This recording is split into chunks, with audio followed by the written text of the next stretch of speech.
message today to the network guys Yeah. with the plan?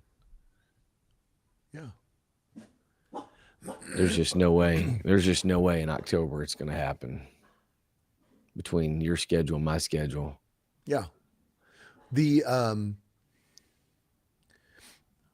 what I'll do is I'll just have I was supposed to have somebody was supposed to be getting me a fillable PDF Yeah. so Oh, that I I like could that. send that to you for an executive assessment I like it. so that you could give your feedback and do this executive. I did it so that we could use it in the future. Yeah. So I said our coaches, which you know what that means. But I did it. So I tried to do it forward thinking, and some of it, I think some of it translated and some of it didn't. So Yeah, I like it. I was trying to make it to where in the future we could just sort of edit it a little bit and do it as a coach's assessment. Yeah. Yeah. In other words, when we have more coaches in our network work, we can send that out in every maybe 6 months. They had, like, how do you think things are going? What do you think we need to change? Those kinds of things. Yeah. So I just did it for you and I today. But Yeah. but it also includes like maybe doing an assessment, like a progress assessment. Yeah. No, that sounds good. So That sounds good. Let's see my thought here. was, I don't. Did you see that? Did you see what I was talking about? Where I said my thought was that in some ways we don't. In some ways we don't have the information we need, and sometimes our conversations sort of just get Yeah. they're conversations in vague areas, Right. and they're like, well, I've got a couple of people that are this, and and then we try to ask questions. Well, do you see it bubbling up in your culture anywhere else? Yeah, a little bit. Nope, I agree. I agree. Give a little more clarity, and then I think it's the clear direction so that we can focus on these things rather than Exactly. trying to Shooting the find our dark. way through it. Yeah. Yeah. All right. Let me. Hey, the big rain started. I turned on. One of my favorite things is the whole house fan, right? Oh yeah, I love absolutely. that thing. You love the whole house fan. And so I turned that dude on, and it started bringing the air. Well, it started raining last night, and so it was so weird. You know what it smelled like Oh when the fan was on, the windows were open, whatever. yeah. What does it sound like? What was it? Mackinac. Oh, for real? It smelled like Mackinac everywhere in the house. I'm like, oh, that's That's awesome. awesome. I'm on vacation right in my house. You need to just like put in your system like those things that you can get. It's got the Yeah, scents. Just blow the that's scent in. right. So I'm a smells guy. Look at that. be strong and courageous. What's it? I can't see the bottom part. It's Joshua. Is that 1:9? Oh yeah, I'm yeah. reading it backwards and upside down. Looks like Joshua 9:1 to me, I could look at it like this. right? I'm The trying to way look you at it. were, It's like literally facing me on this side, the way and your camera was situated before. I'm like, it says, looks like it says Joshua. I'm like, look, it's right there. That's awesome. That is Man, what a awesome. day! This is going to be so good. Oh, it's gonna be so good. And we got Kimba Starkey messaged me this morning that he wasn't able to jump on Facebook, but he is on. He is on There he Facebook. is. So he's with us Rain all today. day. So why don't you give us that big time chief meteorologist Kimba Starkey weather report from the Mobilized Church Network. 10:19 a.m. And as you know, we give weather on the 19s. That would be The that 19s. on the 19s. One an That would be hour. That's all you ni- get. One an that hour. would be 1938 and 57. Oh, Chief Meteorologist Ken Starkey checking in today at 10:19. It's Raining, or as we like to say here in the meteorological department, rain for days. There you 66 go. degrees with a high of 70. Northeast Ohio. The rest of Ohio, we don't care about you. Pretty much. Pretty much. I've got a dilemma. I need some guidance, and I know you are knowledgeable in all areas. Uh, So I overseeded. I did an oh, you aerating did? Yeah, yeah, the other yeah. Oh, day. let the light shine in. Let the light shine in. So So bright. I aerated the other day. I've Okay. got the scars. I got beat up. It's a whole long Mm-hmm. story. I won't go into all that. But um, Aerate and overseed. so I aerated and overseeded with some ryegrass to get that Yeah, golf course yeah, looking yeah. grass Was it annual and or perennial rye? perennial. Good, good. This is perennial. So here's my dilemma. So for my irrigation system, Yeah. you have to blow it out before you don't want it to freeze. Right. Okay. So here's the dilemma. I think it's one day this week. I think it might be Thursday. It gets down to 35 degrees, which he's not coming. The guy's not coming until the 11th anyway to do it. Yeah. So we got to go through that anyway. But I'm trying to eke out. I really need a couple extra weeks out of my irrigation system to keep it watered. Mm-hmm. So the question is, do I risk it? No risk it, no biscuit, and hope I can get through the end without it frosting, Okay. or should I just blow it out and hope it's just wet enough that it'll be okay? Do you have, when did you overseed it? I did that it would have been last Monday, They say 2 weeks of water, 14 days. 14 days. They say on a newly seeded, on an established lawn, that 14 days is all you need for it to get enough moisture that it needs. Yeah. So that was So I going should be into the okay. the rain in the October. I think you're I don't know. My thought would be at least let me check. Let me check with our chief agrarian. He says he says Horticulturist. yeah. He says go ahead and blow that out. Don't risk having to pull up your whole yard to fix broken water lines. Do you have a outside faucet that I you could do. supplement water, and you could just supplement water as needed? I do. I do.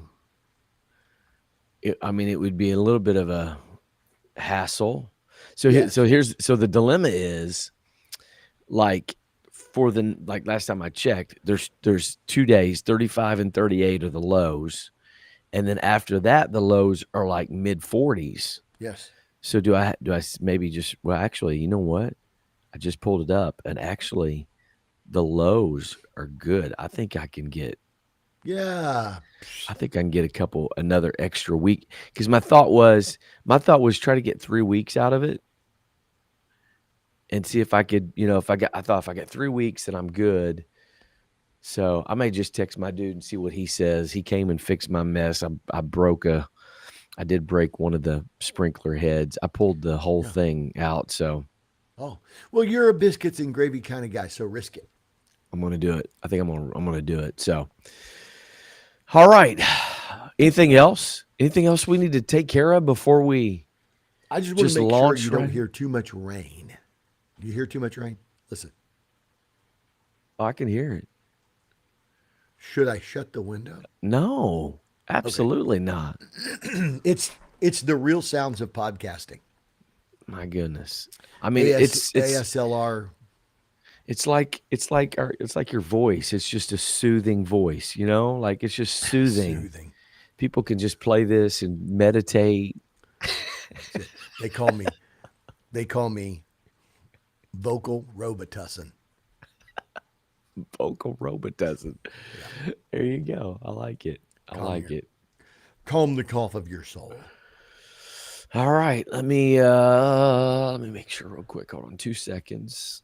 I We think got notes. We We're got good on stuff. X. We're rocking on Facebook. Apostolic Impact approved it. So I think that's the sign that we're good to go. Yeah. Okay. All right. You ready? 100. See this out. We're locked and loaded today. Mm-hmm.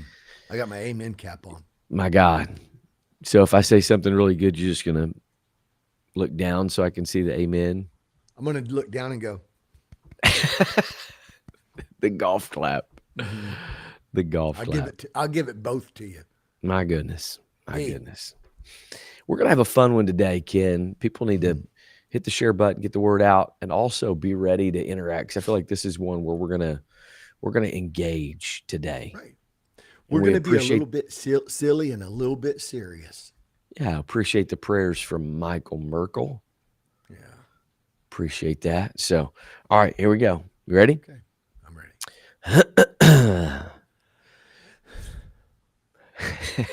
I did that. Excuse me. Whew, I took a deep breath right there, and my bronchial tube reverberated. Oh, that's awesome. I need something here. Do the 4 seconds in, 7 second hold, and 8 second exhale. Right. I do I do what they call the breathing square. Yeah. Where it's 1, 2, 3, 4, 5, and then hold it 1, 2, 3, 4, 5. Exhale 1, 2, 3, 4, 5. Inhale 1, 2, 3, 4, 5. So it's keep doing that. Square. Yeah. Gary Brecka says if you want to raise your HRV, that all it takes is three times of doing inhale 4, hold 7, exhale 8, and you do that 3 times, and your HRV will go up. So if I inhale 4, I have to go like this. I'm like, like, you know. It's weird. It's weird. Like trying to get it all in. It's weird. It is. I'm like, wait. I only went 4. My lungs are only half full. That's right. My lungs are only half full. It doesn't count. I don't imagine if you went 5. I don't imagine it would mess it up too bad, but I could be wrong. That's evidence of my rule followerness. Hello, exactly. Like, wait. Only 4? Because then. And what's hilarious, and I know you do this, like as I'm doing it, I'm counting 1, 2, 3, 4. 1, 2, 3. Like you got to count it out exactly right. And then I'm like, do I say 1,000? Or do I say 1 Mississippi, 2 Mississippi? Like, is that an actual? Have you ever timed yourself on saying 1,000 to see if you're actually on the second thing?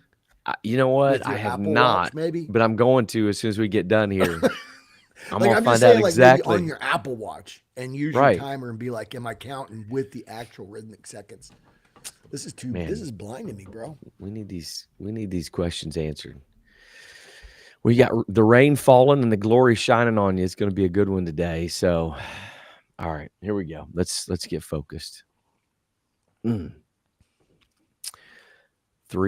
2, 1. Hello, everybody. Welcome to the Mobilized Church Podcast. This is Kris Dillingham, alongside my big brother Ken Dillingham Jr. the third, sporting the Amen hat. You know it's going to be a good day when he's got the hat that says Amen. Man, that's sharp, bro. Amen, bro. Did you get that from Augusta? Yep. Oh my goodness.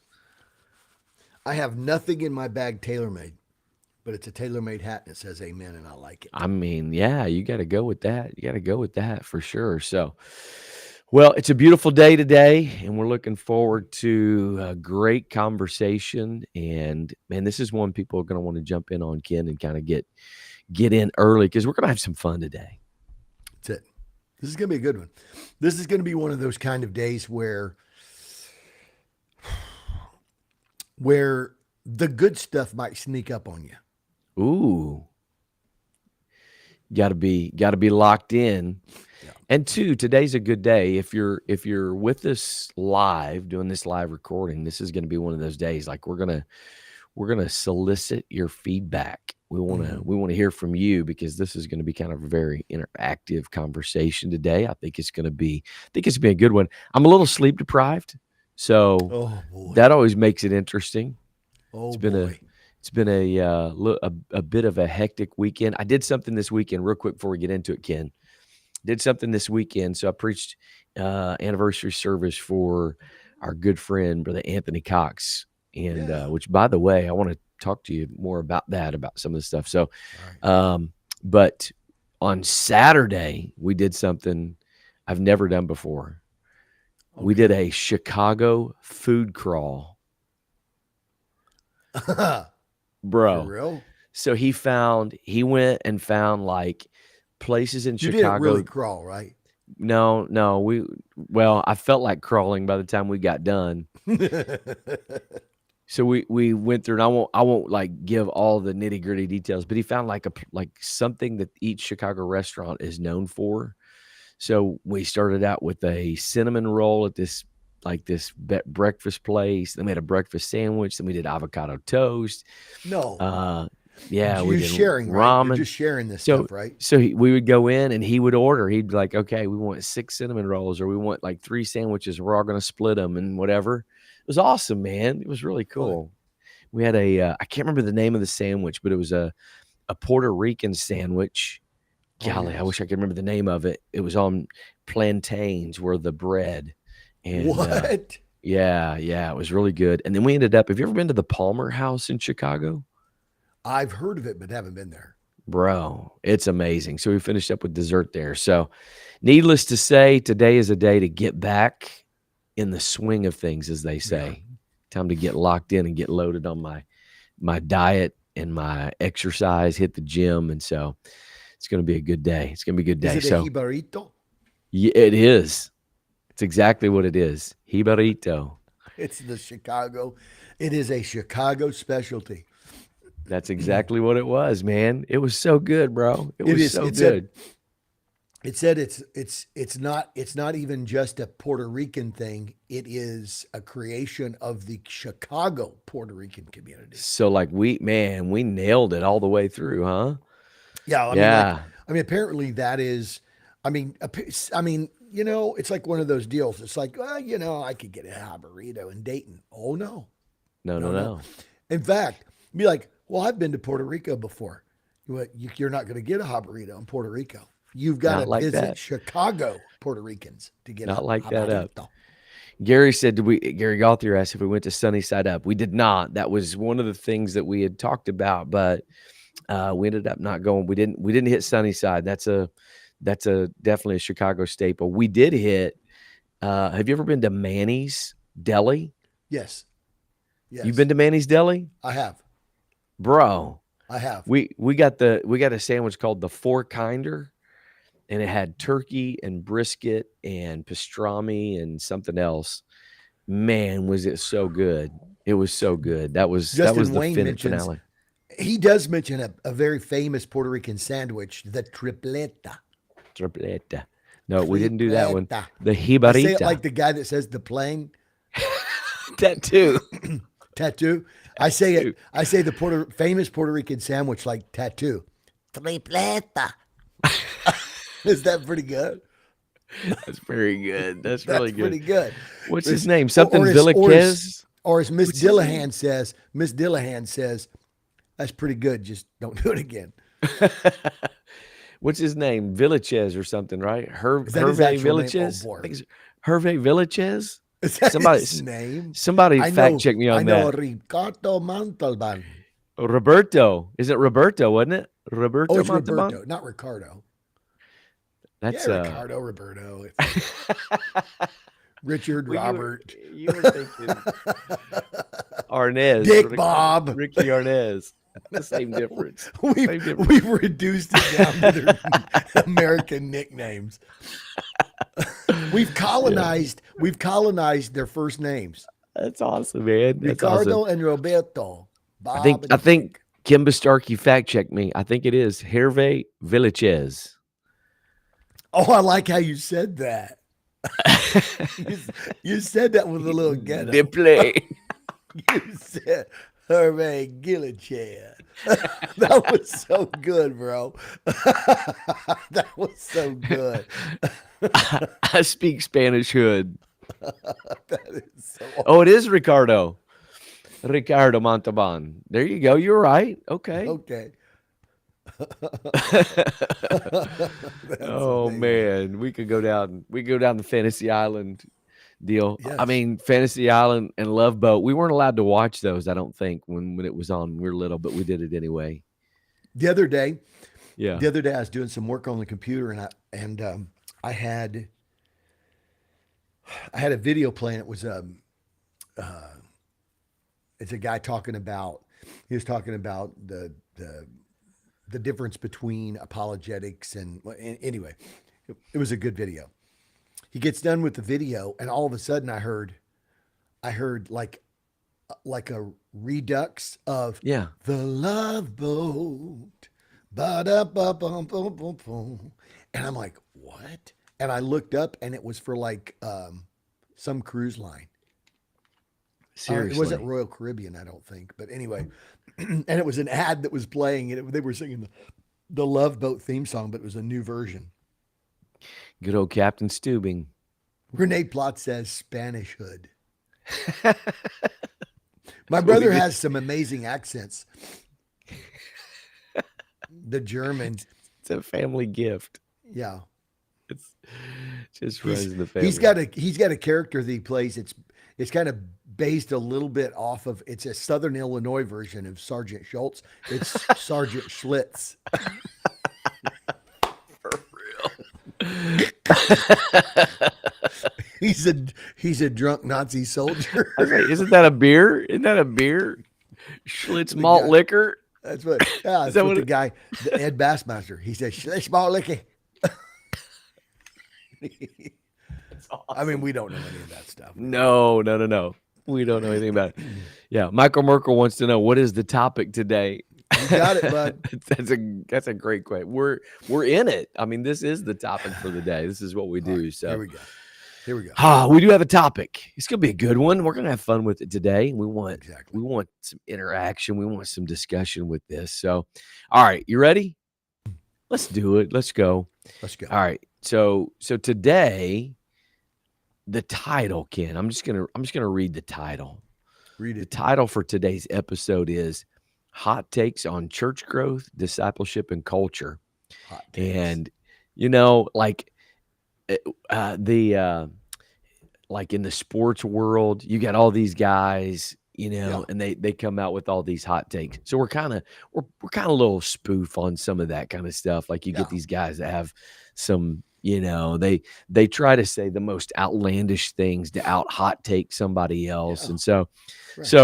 have a little Or that they've got some kind of they're trying to maybe suggest or insinuate that they've got some insider understanding about something or yeah, whatever.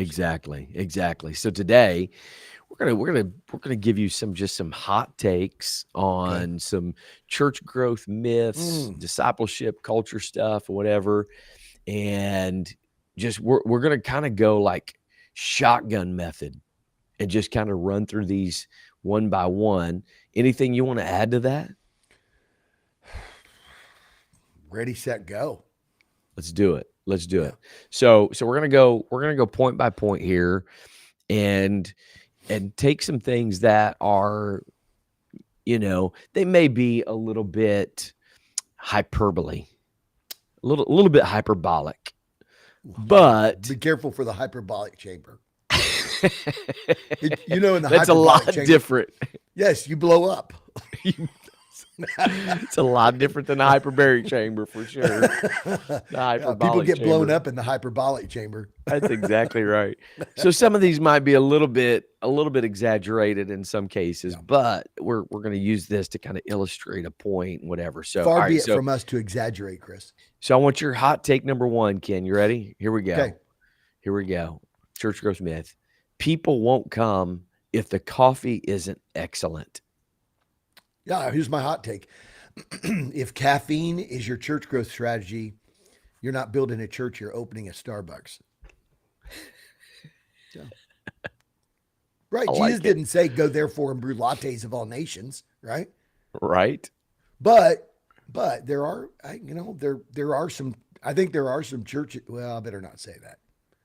Well, we're going to exclude we're going to exclude our denomination. We're going to exclude our tribe But it does seem like there are some churches out there that spend more time making sure that their coffee and cafe is excellent than their spiritual condition. Mm, mm, I don't know. absolutely. I mean, Well, and that's just my hot take. I think it illustrates. I do think, yeah, again, like we said, a little bit of hyperbole there on this, but it does illustrate some of the silliness when you think about it of some of the things that you see. Again, I don't think we see this a whole bunch in our movement. We have some things that our focus is on, kind of like a direct focus on, but you do see it in ways of like how to, the church right up the road from me has a sign that says, "Hey, are you shopping for churches? Come in, we're open." And Yeah. it's that kind of mindset. And so, hey, come in. We've got the best cafe, we've got the best coffee, we've got the best classes and Pilates, and we got all the different things going on and whatever. Hmm. And I do think it kind of reveals a little bit of that culture, which again, I'm not a coffee drinker, but there's nothing wrong with coffee. And there's nothing wrong. I'm gonna go back and I'm gonna clip that one clip out for the future, for future posterity. There's nothing Yes. wrong with coffee. There's nothing wrong with coffee, you know, and there's nothing wrong with having hospitality, and there's nothing wrong with serving, like, cool stuff and whatever. But if that is your church growth method, then Ah, so the question, I think that's the issue, right? The issue is, does it facilitate like some community stuff? Does it facilitate, you know, a connection, people building connections within the church? Or are you using that as an attempt to draw people into your church? I think mm. if you're using it for an opportunity to build connection, and that's a way that draws people in to gather them together and use it for connection, that's one thing. But if that's your church growth method, like you said, you've become a coffee shop, not a church. So true, because and what you're talking about in the right context, you know, I mean, hospitality does matter, and Sure. making people feel like they've got a place that they can come. And I think that's what's worse than not having a good cafe. I'm going to flip the script here, but I think what's worse than not having a good cafe is having an amazing church service and beautiful sanctuary and great music, and people and a guest walks in, and they walk in and walk out, and not one person says hello. Right. I'd rather For you have sure. coffee. I'd rather you have coffee than that. And I guess my point is to say, I mean, we've entered the hyperbolic chamber, and so we're just gonna operate here on extremes and I pendulum love swings. that. But Today's the hyperbolic chamber day. yeah, but I do believe hospitality matters, and I do believe that the New Testament church, the Bible said that they gathered, they went from house to house breaking bread, and so fellowship, all that, that's awesome. But if it's your church growth model, if it's your way to get people, if it's your way to set the hook and be like, oh, people will come to our church because you've missed the mark.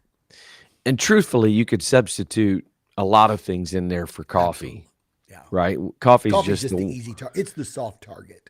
right, right. There are a lot of other things that you could plug in there, that if that's your church growth model, then you've missed the whole point of what you're trying to do, and you're going to be highly disappointed, because how are you going to keep up? How are you going to, that's part of the difficulty with the consumeristic model is how do you keep up? I remember growing up, Ken. I remember, we were first getting in church, teenagers, and I remember, Pastor Eskridge talking about not bringing in barking seals, which I don't even know what that Yeah. means, but like Yes. like a circus. I'm not going to bring in a circus. It's going to be on the Yeah. power of God. So that was put in this our early stages That is of. true. I remember him saying that. He used to say that all the time, Yeah, and we're it not was going to it was bring like, in the barking seals to grow the yeah, church. right, right. And so, and I do think the other thing, like our early formation of coming into church, we came in a season where a church was having Oh like man. generational revival. Like, I mean, once in a generation, you see the kind of revival that we came into, and a big part of that is Gary Gauthier points out about fellowship, there was definitely an element of fellowship that was present that I think was a huge part. No one Right. just the great services. We had great services, whatever, but there was a major connection Yeah. in families and people going out. And, after church, we would go out to eat. We'd go to the pizzeria every Sunday night and everybody would hang out. And there was just a lot of connection. And so don't misinterpret what we're saying here, because we do believe that fellowship is a vital part. Yeah. That community and connection is a vital part. What we're saying is that can't be the selling point for your church growth method. Yeah. Or maybe it could, just depends on what you want. All right. So here's the second piece. I'm going to send this at you. I want to get your hot take on it. Ready? Okay. Church growth gurus are telling us people don't want commitment anymore. Well, I mean, I guess that's true until Netflix asks if they're still watching. I mean, Let's see what your commitment level is now. yeah, that's exactly right. Are you That's still exactly watching? right. Oh, whoa, yes, yes. I mean, here's the reality. We can say that, and I've even articulated that. I've communicated that at times, that there is a different level of commitment. I was thinking about this, Ken, like like generations before, you had men that worked for the same company for 40 years. you know um Well, I- that's a I've, I've great point. I've used the illustration about, like, growing up, I didn't have to really worry about who Ryan Sandberg was going to play for. He was going to play for the Cubs. I Yeah. mean, there was no question about that. And guys maybe at the end of the career would go to try to hang on a couple of extra years, but they stayed for years playing for the same teams, whatever. There is a little bit of a difference, I Yeah. think, in our world on just overall general commitment level. Yeah. But to suggest that people don't want commitment anymore is way an exaggeration. Yeah. The reality is, I think a lot of times it just may look a little bit different than what we're used to. And I think they're weary of giving commitment to things that don't last. Mhm. Is a pseudo paradigm, just, is that a pseudodyme? What would you say? Like, if I you're think I think operating I've off taken that, that medicine before, pseudodyne. that's like Robitussin, but like stronger. Yeah. Um, it's like Robitussin, but with narcotics in it. So when you say people don't want commitment anymore, you're operating off of a false paradigm. Yeah. I don't think people are allergic to commitment. You know what I mean? I just Right. think I think by and large, like you said, there's a little bit of a difference. I mean, I think you made a great point there. When people used to, like, they would graduate from high school and they would ask, "Are you going to college?" Yeah. And maybe the question was not. It was like, well, I'm probably not going to go to college. I've got an opportunity to get on at such and such, where my dad works. And his dad's worked there his whole life. And so the idea is, if I can get on there, you're set for life. It Yeah. might not be the Right. it might not be the highest paying job. Like, you might be able to go over to this city or go over there. You might be able to travel somewhere and find, $4 or $5 an hour more. But this is my hometown, and this is going to be a job for life and whatever. But I don't think people are allergic to commitment. I just think that they're weary of giving it to things that don't last. Sure. And I and we agree. do have, like, we do have a disposable culture, right? We do have a culture where, like it's so funny how, going back to the coffee, Starbucks, Yeah. they've got those cups, and they're trying to get you to buy these cups to but for whatever reason, people would rather just order Starbucks, get the paper cup, and throw it away. Yeah. And they sell them, they're sitting right there, and they're offering a discount or whatever for a more permanent version, a non-recyclable cup. Just bring it back and whatever. But people are like, that's just inconvenient. Right. Right. So it is a different day. So I think in some ways, like, commitment might seem a little radical. Yeah. People move more, like Uh-huh. mobility is at a higher level. You have opportunities to go places, to travel different places. I mean, you know what I'm saying? Like, I think I think there are a lot of opportunities that make it may look different, but that doesn't mean that there's not commitment level.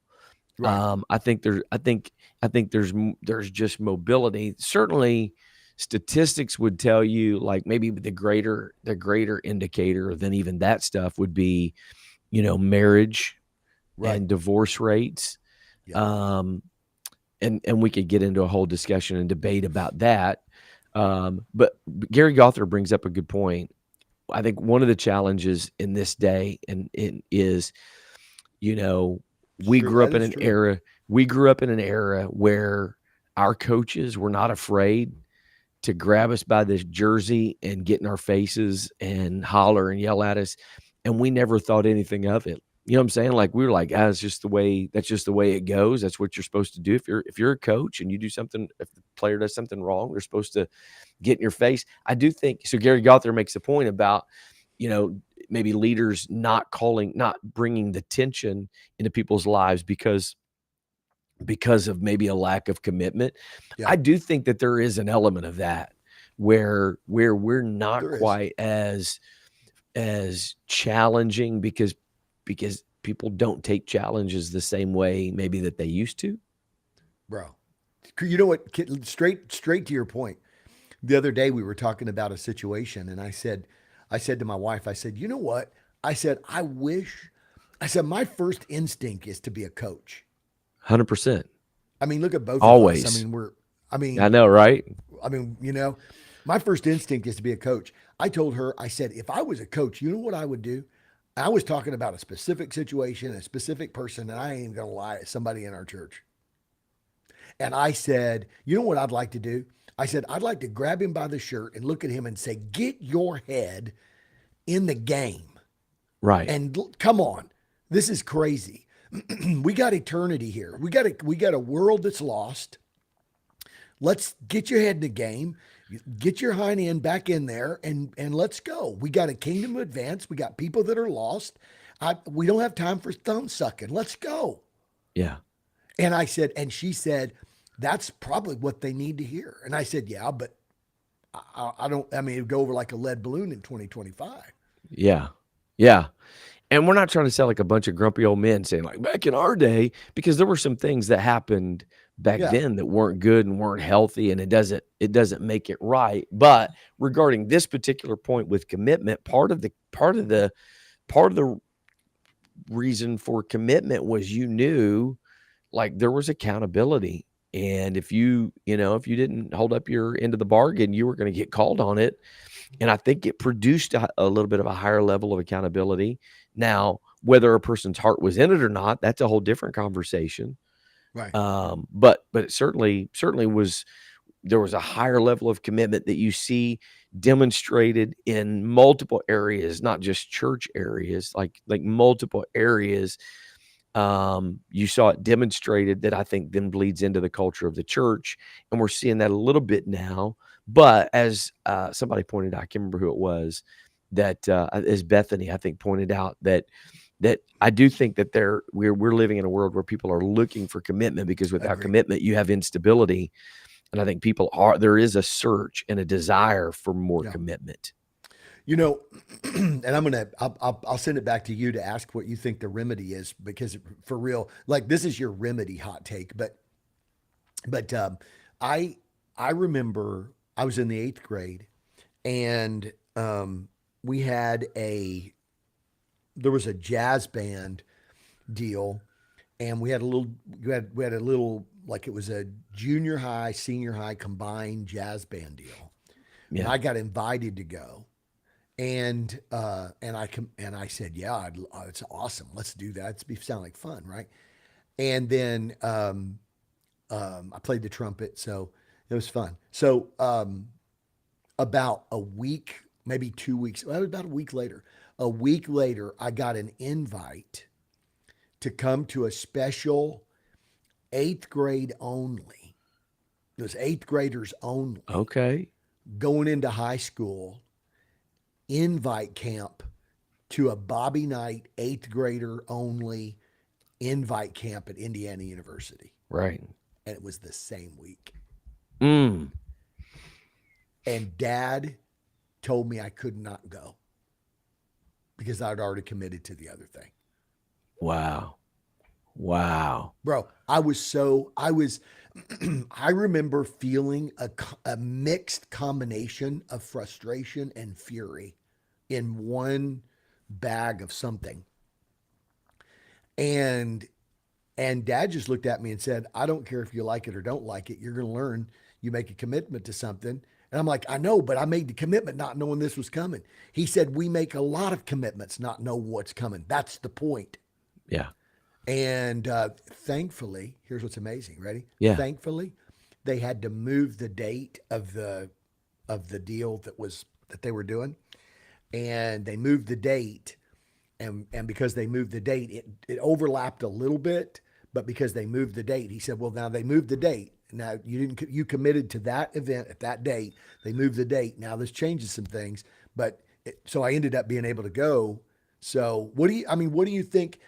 So with all that being said, I mean, there's people that want commitment, but then we feel like, well, if you really hold people's feet to the fire, then whatever. What do you think the church? What is the remedy? Hot take?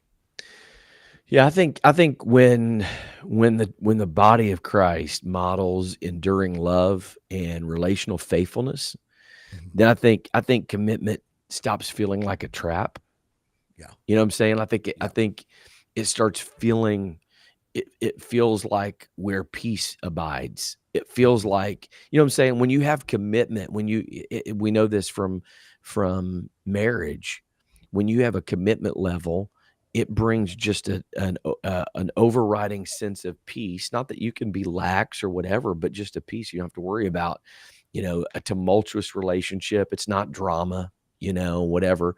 And I think when the church embodies that, when we live that out of what enduring love and relational faithfulness looks like, I think then it invites people to experience commitment with us in a world that's hesitant because they don't know, you know, yeah, they give you this promise and then pull the old bait and switch on you. It's Yeah, going to look like this and then it's like this, and so I think people are generally more leery yeah.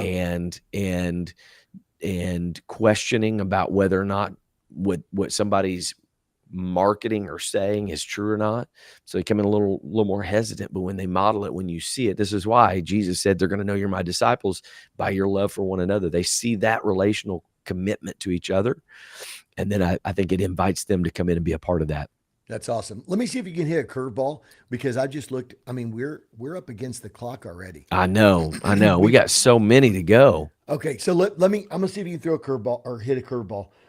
We're Bro, taking it you already know I can hit a to curveball opposite field, right over the second baseman's head, line every drive in the time. gap.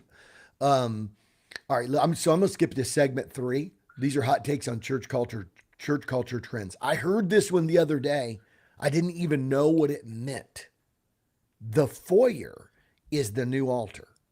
Now, I don't know. The foyer is the new altar. I so what here was the deal. This is what they were talking about.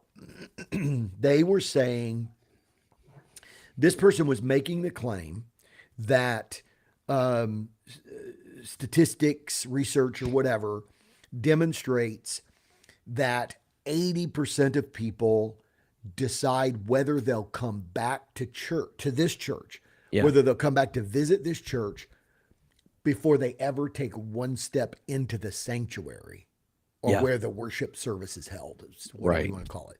Right. Right. So they said 80% of people. So here it was. So they said 80% of people are going to decide by the time they pull up onto the property, they get into a parking spot, they walk in the front door, they're in the lobby, whatever. 80% of people have already decided whether they're going to come back before they ever step foot into the sanctuary.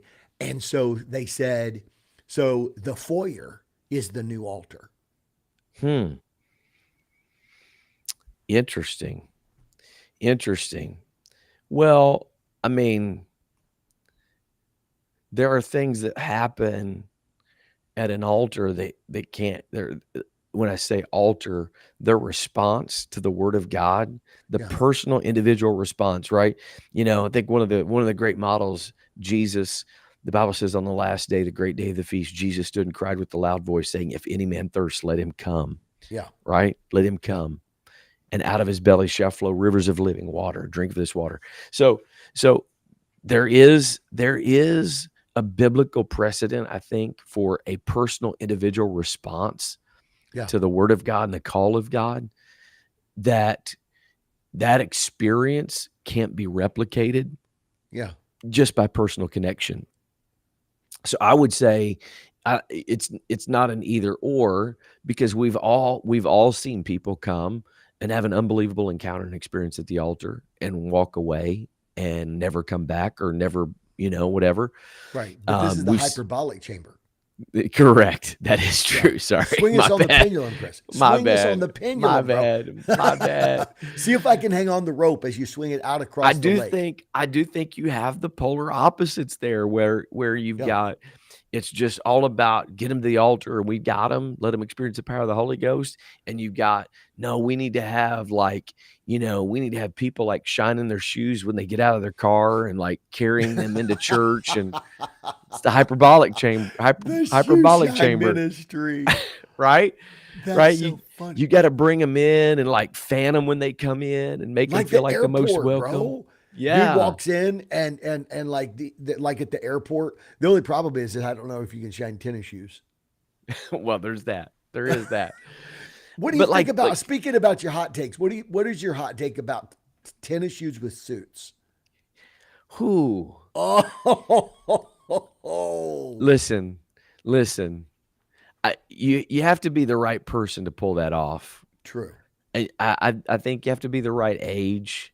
There was a day I maybe would have tried it, but 52, I just feel like that moment has passed by. I don't know if somebody's going to shine my tennis shoes. I may do that. I may do that. Well, here's the thing, man.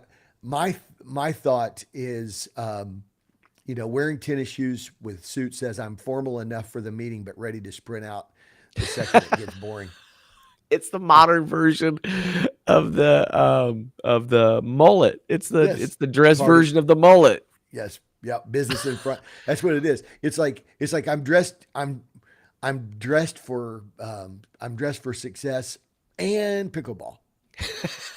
There you go. I love it. Listen, I'm all in on a good mullet. I love a good mullet. There's nothing better than that. You throw in a good mustache with the mullet, you're set. So throw in a good mustache. You're good to go. Oh, shucks, bro. Okay, so that takes us to the next. What do you think about this? This is a culture trend. Yeah. Church merch is the new outreach. I like church merch, bro. I'm the merch guy. Like everything you are I have. Absolutely the merch guy. There is no ifs, ands, or buts about it. This is hard for me to be snarky about. It is. You know what I mean? Because it feels like it hits a little too close to home. You are the merch guy. You are the merch guy. Like, I'm like, let your hoodie tell people about Jesus, bro. I got it. I wish I had I've got a vest. I wish I had it right now. I've got a vest that literally has in 70s red and orange font. Yeah. Jesus freak. It's like a 70s font with kind of like those really curvy unscripted letters in orange and red, and it says Jesus freak, and it's a green. So I gotta know. Listeners gotta know. Why? I have no idea. Where did you get that from? I don't know. That is amazing, man. That's so awesome. One day I was singing to myself, what will people say if they know that I'm a Jesus freak? And I'm like, I am a Jesus freak. I'm going to merch that sucker. You know what I'm saying? Yeah. I'm just going to be loud and proud with it. I'm a Jesus freak, bro. Well, here's the deal.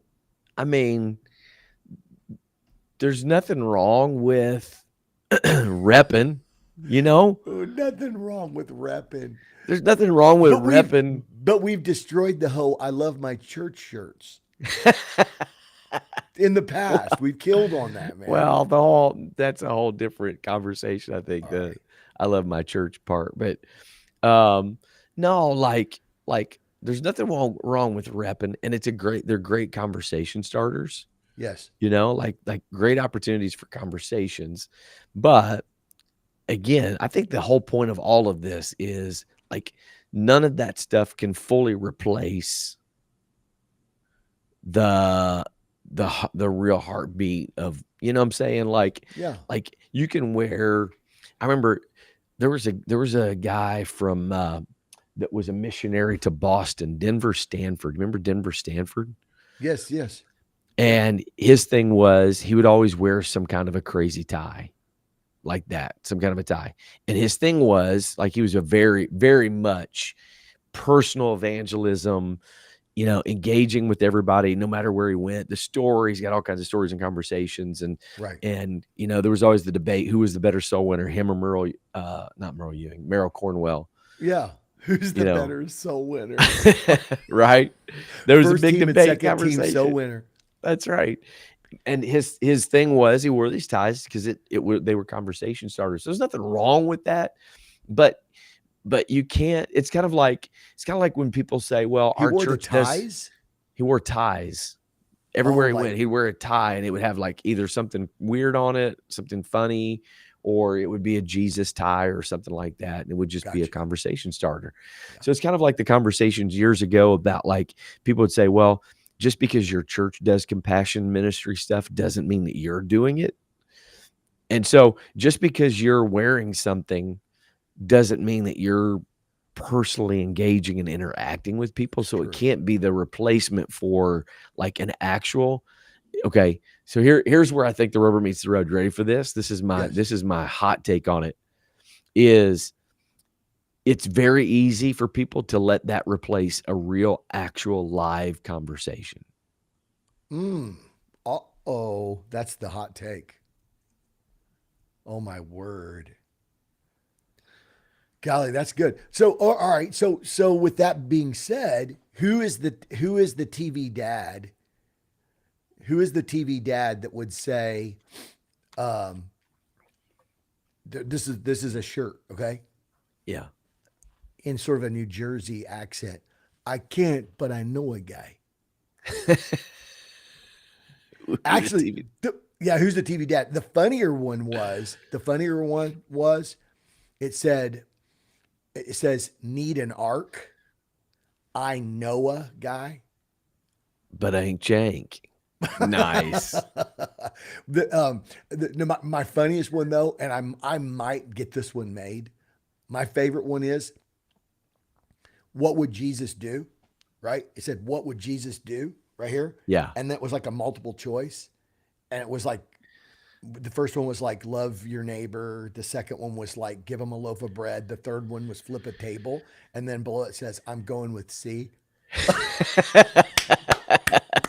I'm gonna have that one made, bro. I like What would it. Jesus do? Because that's so funny on the WWJD thing, I and it love and that. and it and it turns it into like a multiple choice question, and, Yeah. and then I'm choosing C, I bro. love That's that. so good. I love that. I think, there's some creative ways to do it. I think you can, and I'm all for it. I'm all for the merch stuff. I Yeah, don't know. I don't know.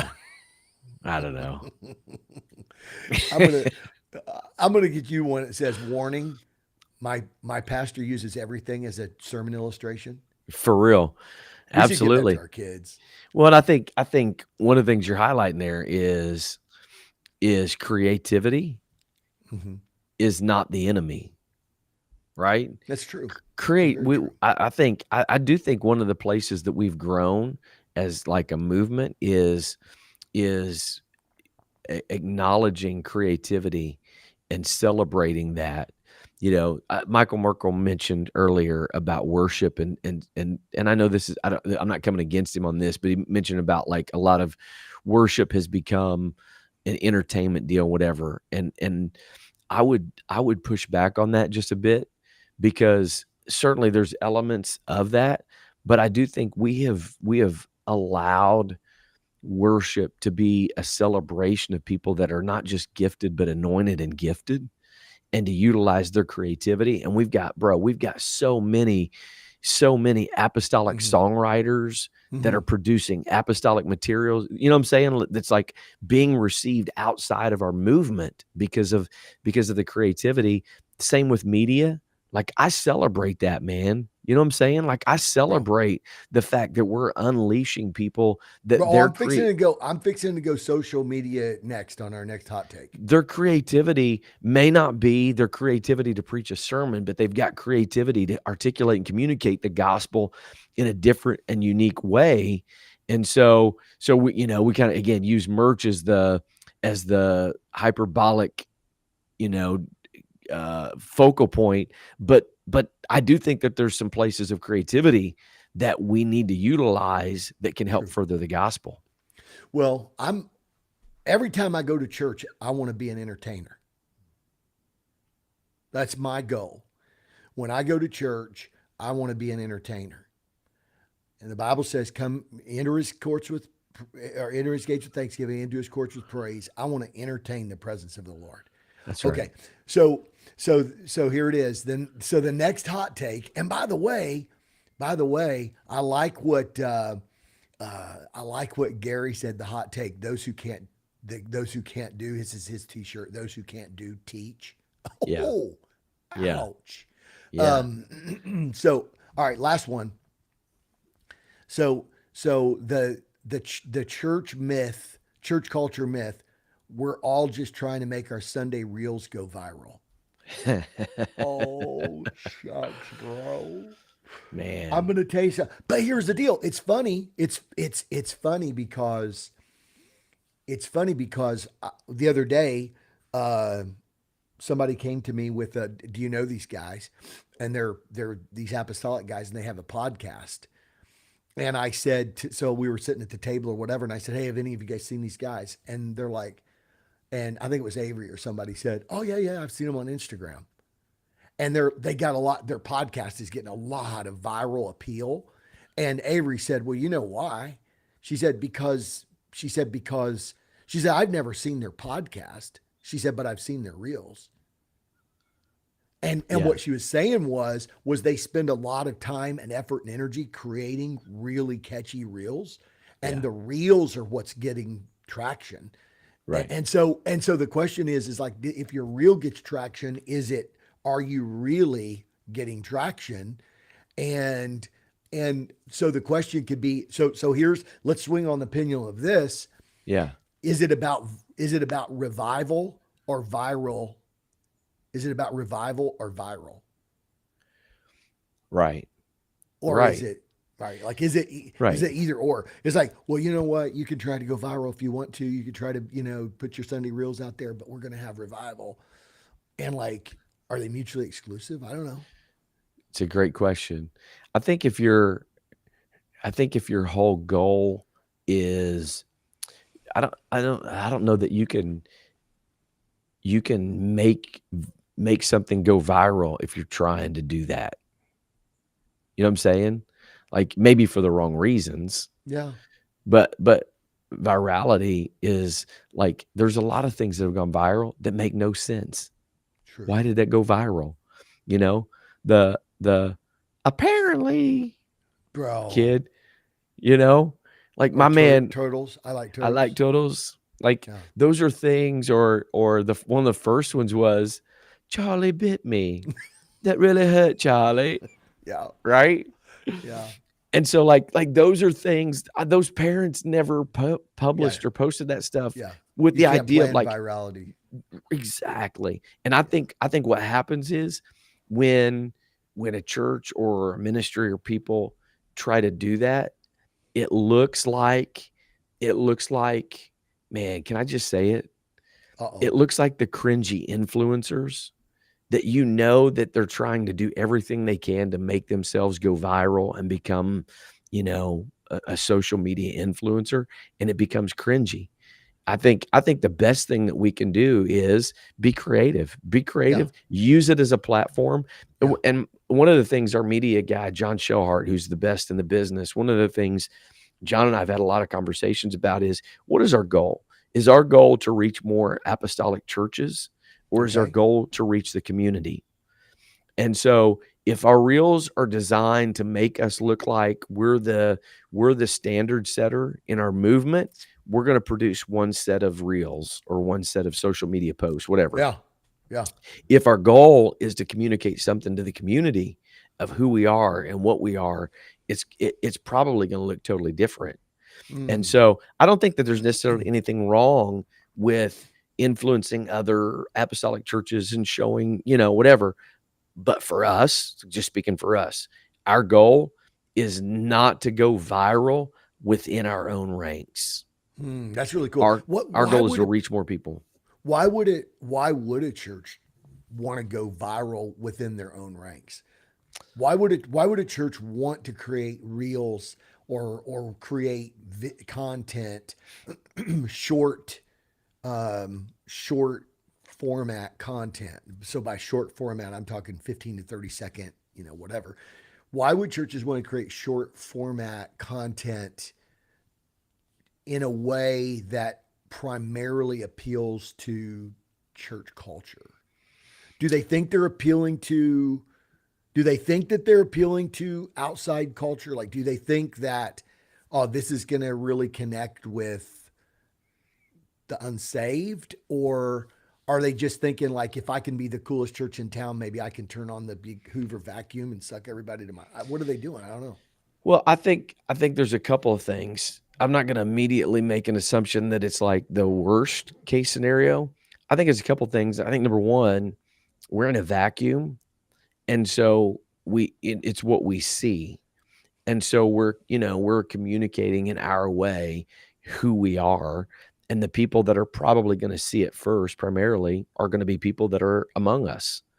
And so that just becomes, what you do and how you do it. And we're kind of following some of those trends. I do think that there is a bit of an element that's like a demonstration of, again, I'm not assuming the worst, but a demonstration of like, hey, look, we're doing it excellent. We're doing an excellent Yeah. way.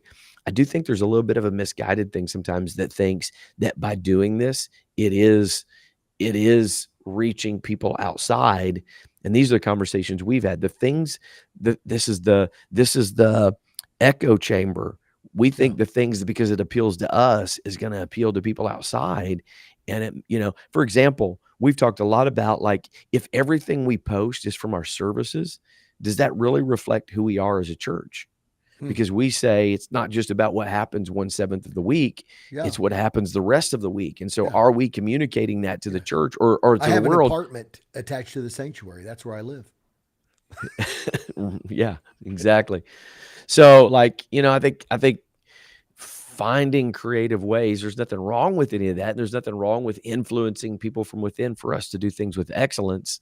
But what's the motivation? What's the goal? If it's just for us to be an influencer, it's no different than, the 45-year-old, you know, guy that's trying to be the gym influencer and, Yeah. post videos of himself at the gym and whatever. Like it's just cringy.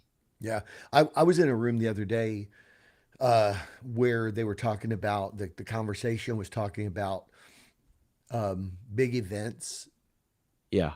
big, big national events, Yeah. and the number of emails and texts and contacts that are made of why aren't you using my people, or why aren't you using, like, what I'm saying? So, and Yeah. I don't, I mean, whatever. But it, in some ways, you do wonder, like, are people, sometimes are people producing content so they'll be like, well, I want to get on the map. I want to get on Yeah. somebody's 100%. radar. So, Well, and and that's the danger, bro. We know that that's the danger of self-promotion. Like we've got to guard ourselves against, like we got to be pure in our motives and just really really do a heart check, like individually, as ministries, all that kind of stuff. Like, are we doing it in a way because we're trying to elevate ourselves, which is self-promotion, and you can promote yourself, but it doesn't mean God's promoting you. And unfortunately, I think a lot of times that does get some traction because there's visibility and people are aware. And so like, well, this is going to draw people in. So, uh, yeah, that's a dangerous slippery slope. Can I mention before we close today? Can I mention? Do you mind if I mention an online pastor that's getting a lot of Sure. visibility? Like, Sure. I mean, I'm not dogging him. I kind of want to use this as an example. I had never, up until maybe, I don't know, I'm not sure the time frame. Let's just say 3 to 6 months ago. Before 3 to 6 months ago, that window, I had never heard of Josh Howerton. Have you? Had you? Mm-mm. 3 to 6 months ago, I'd never heard of Josh Howerton. Now, bro, I'm seeing his stuff everywhere. Yeah. I don't know, like, and I'm trying to think, like, did he have like a video that went viral? Now, like, okay, so for example, you think about Kevin Wallace. Yeah. Kevin Wallace had that one video that went viral about racial reconciliation, if you remember. Right. And of course I mean, he's got a better he's got a better black man preaching voice than TD Jakes. Like It's unbelievable. it's crazy. And he was and so it was it was an extremely magnetic clip or whatever. And it went viral. But then Kevin Wallace is kind of just sort of faded away. The other day I was somewhere and I was looking for a particular clip and it was Josh Howerton and I'm seeing whatever. And I went to his webpage and he's got blogs about everything and their current event stuff, their, whatever, right? Yeah. Yeah. And and so I'm wondering, like, was it something viral or is it just a big master plan to affect the algorithms and to be Mm. like, I'm going to have video. So like some of his video content right now is he's watching the video and it's going to be, and it's a sort of it's a provocative video.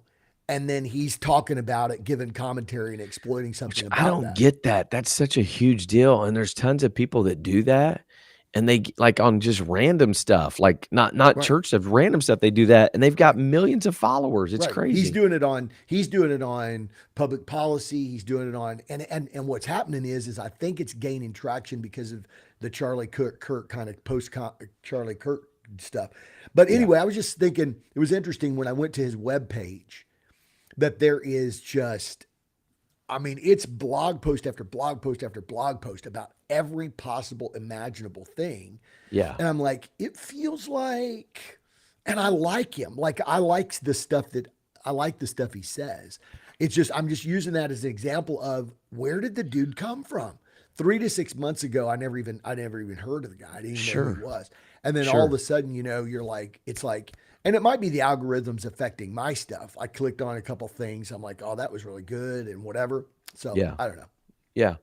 No, and it's again, I think the challenge with all of that kind of stuff is, like, what should we be chasing some of that? I mean, again, the pendulum. I think all of this kind of stuff we're talking about is like pendulum stuff, right? It's We should influence. We should be influencers in how people think and whatever. And it's, communicating the gospel into every place and every life.